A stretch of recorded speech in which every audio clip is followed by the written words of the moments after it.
In today's video, I'm going to teach you how to load weather data into Google Sheets. Let's dive right in and make this process as seamless and easy as possible.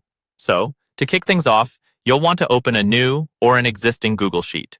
This will be your workspace where all the magic happens, so make sure it's ready to go. Once your Google Sheet is open, you'll spot the Weather Stats tab or option.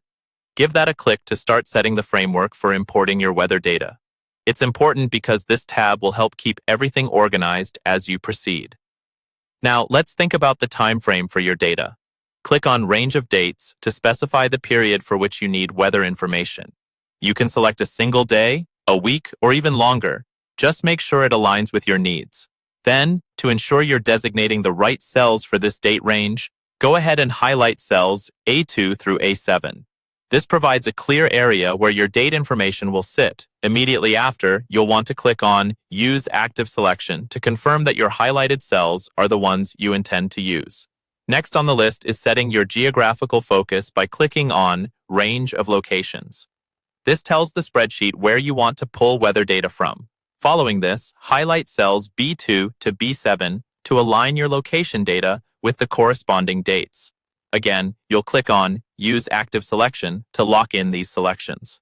At this point, if you need more options, click on Show More to reveal additional parameters you can include in your weather data import.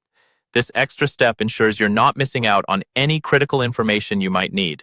Within this expanded menu, you'll have options to choose a variety of data fields like temperature, min-max temp, min-max feels like, humidity, and more. You'll also find crucial timing details like sunrise and sunset and wind attributes, including direction, gust, and speed. This comprehensive set will give you a holistic view of the weather dynamics you're dealing with. Make sure to select each of these fields that you think will be useful for your analysis or reports. Once you're satisfied with your setup and all necessary fields are selected, the final step is to hit Run. This command will execute the process and populate your Google Sheet with the weather data you've specified. And that's it. You've successfully loaded rich weather data into your Google Sheets, making your project or analysis all the more insightful and data-driven.